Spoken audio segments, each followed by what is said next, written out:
Alright, we need to talk about this clip because it is uniquely terrifying. Halfway through Donald Trump's Madison Square Garden speech last night, he looks over to Speaker of the House Mike Johnson and says, "We have a little secret that may help us with the House," but he never elaborated on what that secret is, which is leading people to believe he is laying the groundwork to try to steal the election for a second time. And I actually have some very sound theories that I want to go over with you guys about what that secret may be. And if you guys have noticed, Trump has kind of stayed away from the whole election fraud lie during the 2024 campaign, or at least during the last few months. He knows that number one, it makes him look unhinged. Number two, he shouldn't be talking about 2020 all the time. And number three, that most people don't agree that the election was stolen. So he's been staying away. But there's one more reason that I'm beginning to realize, and that's because if he begins to talk too much about stolen elections or rigged elections, it will raise alarm bells. So he's backed away a little bit. Yes, he still talks about it here and there, but he's backed away from the stolen election rhetoric, and it seems like there's something nefarious going on behind the scenes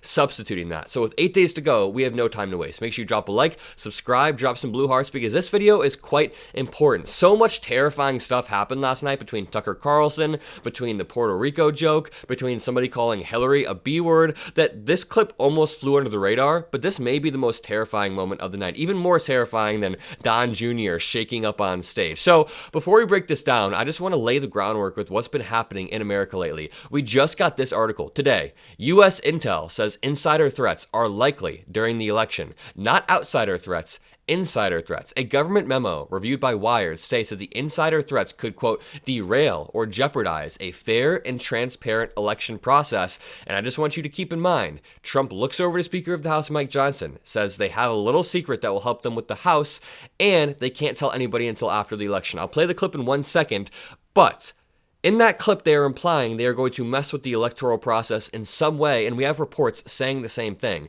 Insider threats will likely be an issue the election centers across the U.S. will face in coming weeks, according to a U.S. intelligence memo reviewed by Wire. These threats, the memo warns, could jeopardize a fair and transparent process. Now, the intelligence report outlines several examples of insider threat red flag behavior, including attempts to alter or destroy ballots, which we'll cover, giving unauthorized personnel access to voting centers, access to the computer networks at odd hours, and turning off security cameras. The bulletin doesn't say why intelligence officials concluded that insider threats were likely, but since 2020, there's been a frenzied effort by election conspiracy theorists to install MAGA loyalists and election deniers as workers at all levels of the electoral process. And that brings me to this tweet from a few days ago by James O'Keefe. James O'Keefe runs a company called Project Veritas, where they do quote journalism, but it's the farthest thing from it. They go and they take videos of people talking about stuff and they splice it up and try to make it seem like everyone at Twitter is some radical leftist. That's what Project Veritas is. They've released some of the most dishonest videos in the recent past. But James O'Keefe tweeted out 2 days ago, shipping hidden cams to poll workers this week. If you're a poll worker, election judge, or election clerk who wants to record your polling location, O'Keefe Media will ship you a specialized OMG hidden camera early this week ahead of the election. Send us an email with your contact info and we will determine if you're in a jurisdiction where it's legal to record and see if you qualify. Okay, first of all, even if you are in a jurisdiction where you're able to record inside the polling station, you definitely cannot do it with a hidden camera. A hidden camera should not be allowed in a polling station whatsoever. I mean, if you want to have cameras monitoring the ballot boxes, that's a different story, or people monitoring the ballot boxes, that already exists. But the idea that hidden cameras need to be installed inside poll clerks' glasses or inside their collar or whatever, that is terrifying. And that goes back to this article. U.S. intel says insider threats are likely during the election. This is a perfect example of that. And to take it even one step further, you guys may have seen this viral post of one of Maryland's representatives saying that maybe we could just give the electoral votes to Trump before the votes are even counted due to statistical predictions. Watch. You statistically can go and say, hey, look, you got disenfranchised in 25 counties. You know what that vote probably would have been, which would be, if I were in the legislature, enough to go, yeah, we got to convene the legislature, and we can't disenfranchise that vote. So that was a secretly recorded video of a representative saying we should just give Trump the electors. Again, let me go back to this article. U.S. intel says insider threats are likely. I've already given you guys multiple examples, and we haven't even moved on to the incredibly scary Trump clip. Let me play this clip for you of Trump saying that he has a little secret with Speaker of the House Mike Johnson. And I think with our little secret, we're going to do really well with the House, right? Our little secret is having a big impact. He and I have a secret. We'll tell you what it is when the race is over. We'll tell you what it is when the race is over. So this could be a few things. Number one, it could be a continuation of Donald Trump's repeated assertion that he has all the votes he needs. Maybe he's got friends at local levels. He has all the votes. It also could be what Jacob says here. Trump is hinting at a secret with Mike Johnson to be revealed post-election. Clearest indication yet that if Trump loses, the plan is to sow enough doubt about election results in key states so that the House can declare a contingent election and proclaim Trump the victor. And this comes off the back of exactly what Trump was trying to do in 2020. Now, if the fake elector scheme were to fail, as it had, the idea was to have Mike Pence throw it back to the House, and the House was red at the moment, and it would have voted for Trump. So this could be a very, very similar situation. He says, we have a little secret, and we can't reveal it until after the election. One more time. And I think with our little secret, we're going to do really well with the House, right? Our little secret is having a big impact. He and I have a secret. Okay, so this could be any number of things. Number one, it could mean they're going to challenge votes in a number of swing states to cast doubt on the certification and then use that doubt to throw it back to the House, as I just said. It also could be a continuation of what this dude just said about giving Trump the electors straight up. Or it could be all of these things combined to create such a confusing situation that before we even know it, the House has decided in favor of Donald Trump and the voters are disenfranchised, as these people want to do time and time again. So when you put all of these pieces together, it creates a pretty harrowing picture of what could play out on or around Election Day. I mean, you guys know that I go to all of these MAGA rallies, and I constantly have Trump supporters telling me they want to be poll watchers. Not legitimate poll watchers hired by the precinct, but they want to show up in camouflage and a hat and try to intimidate or create chaos. That is a difference between a normal person who actually wants the process to work and somebody who wants to disrupt to create chaos. On top of that, the fact that Donald Trump admitted that him and Mike Johnson have a secret may be a sign of dementia. And I don't say that lightly. Even though I think Trump is going through cognitive decline, I've always been very careful about using the word dementia because it's not my place to diagnose somebody as a 22-year-old. But from what I read last night, one sign of dementia could be the inability to keep secrets inside or the inability to stop yourself from saying you have a secret in the first place. If Donald Trump has a secret that could sway the outcome of the election, why would he say that out loud? At the most publicized rally over the last few months, Donald Trump can't help himself, and that's why. Now, I want to show you one more absolutely insane clip, but just to recap, the MAGA speakers unleash ugly rhetoric at Trump's MSG rally, and it's insane to me because a few New York newspapers had an amazing front cover today saying, Trump's racist rally offends Puerto Ricans, offends Jewish people, offends Black Americans. I mean, what group did they not offend? It would be hard to find a group that they did not offend last night. Donald Trump's rally at Madison Square Garden on Sunday opened with speakers who made racist, sexist, and crass remarks about VP Harris and Puerto Ricans. It concluded with speeches from Trump, Melania, Elon Musk, all trying to argue that Trump is the better choice. Crude comments at Trump rallies aren't new, but many speakers at the rally unleashed rhetoric unprecedented in modern American history so close to an election. Unprecedented. And there are reports that the Trump campaign may have vetted all of these jokes. There may have been teleprompters with the jokes written out, so that makes it even worse. I can't tell what's worse. If the Trump campaign didn't vet the jokes and just let that slip through because that is incompetency, or if they did vet the jokes and they let Tony Hinchcliffe say that stuff because that is straight up racism. I think the second one would probably be worse. Businessman Grant Cardone told the crowd that Harris and her pimp handlers will destroy the country. Trump's childhood friend David Rem called Harris the Antichrist. Former wrestler Hulk Hogan used a crude gesture while insinuating that Harris had slept her way to the top. And of course, comedian Tony Hinchcliffe said, quote, I don't know if you know this, but there's a floating island of garbage. It's called Puerto Rico. Absolutely insane.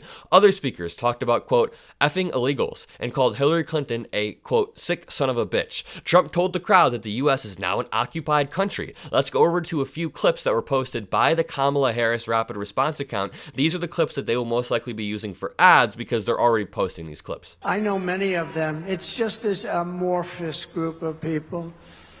But they're smart and they're vicious. And we have to defeat them. And when I say the enemy from within, the other side goes crazy, becomes a sound. Oh, how can he say? No, they've done very bad things to this country. They are indeed the enemy from within. It is an insane thing for a former president to say. That is divisive ass rhetoric, and it's all made worse by the fact that every time he says Democrats are the enemy from within, he almost always follows it up with saying, but the enemy from outside isn't actually the enemy. Vladimir Putin and Xi Jinping, they're our so-called enemy. Now that terrifies me. In this next clip, Donald Trump says we should be ready to go back to the 1700s. I will invoke the Alien Enemies Act of 1798. Think of that. That's how far back. That's when they had law and order. They had some tough ones. Think of the Alien Enemies Act of 1798. You hear that, Mr. Speaker? Get ready. Get ready to go back to the 1700s, because apparently that's when America was great. And Donald Trump also references law and order, but I'm sure there wasn't a criminal running for president in 1798. Or if there was, I'm sure he didn't get as far as Donald Trump got. In this next clip, Trump talks about decapitating journalists, or he fantasizes about it, rather. It's not easy when you have a majority of 3. But he's done a great job, and he's going to continue to do a great job, and we like him. He's a terrific person. I watched him just totally decapitate a fake reporter on NBC, Meet the Press. Why does he always talk like this? He always talks like this. And you know what? I want to ask you guys something very specific. Let me know in the comment section below what you think Speaker of the House Mike Johnson and Trump are planning. What is their little secret? Because just to revisit this could be pretty bad. For a specific example, special elections proceeding this summer in Glendale, a Milwaukee suburb, foreshadowed the kinds of scenes U.S. counties might expect to see in the coming weeks. A group of partisan poll watchers created chaos when they contested every absentee ballot that was being cast, and reportedly turned disruptive when they were repeatedly reminded of the rules about meritless ballot challenges.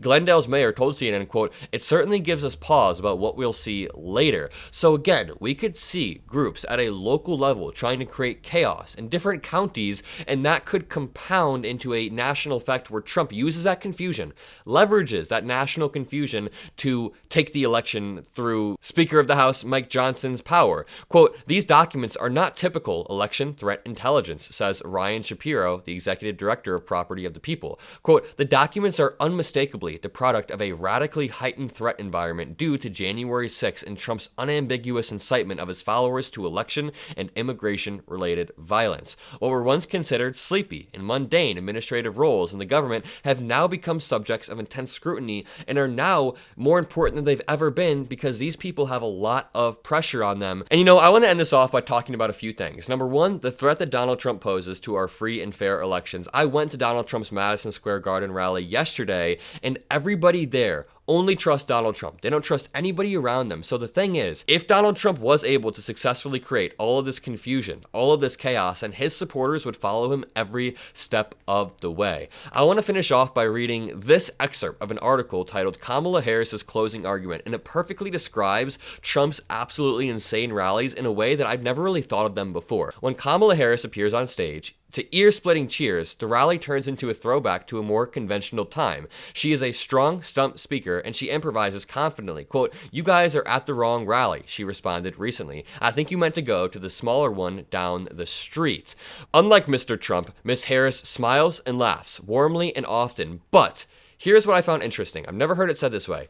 Mr. Trump connects to his audience in a different way through the free-form speech-making he calls the weave. In execution, the weave can conjure less an image of disparate threads forming a beautiful tapestry than of a drunk lurching down a pavement. But though Trump's speeches may be insane or baffling, as when he recently talked about the penis of Arnold Palmer, his storytelling creates a sense of intimacy. And if you disagree, just listen for 1 second. Miss Harris may be on and off stage in half an hour or 40 minutes, but Mr. Trump can meander about himself and his relationships for nearly 2 hours, all about himself. To us, this seems like self-indulgence, but to his audience, his loyal MAGA cult, this seems like generosity. He's being so generous that he's giving us insights on his life. This seems like authenticity. He's being so authentic that he tells us everything. And this seems like the candidate's real thoughts rather than the speechwriter's thoughts, which, if you're a MAGA supporter who's already anti-establishment, you're probably just going to say, yeah, VP Harris has a speechwriter, even though Trump obviously uses a teleprompter as well. Whereas Kamala's rallies succeed in the conventional aim of commanding local publicity, Trump often makes national news that crowds Kamala out of the spotlight and excites the disaffected voters. And that is actually a great point.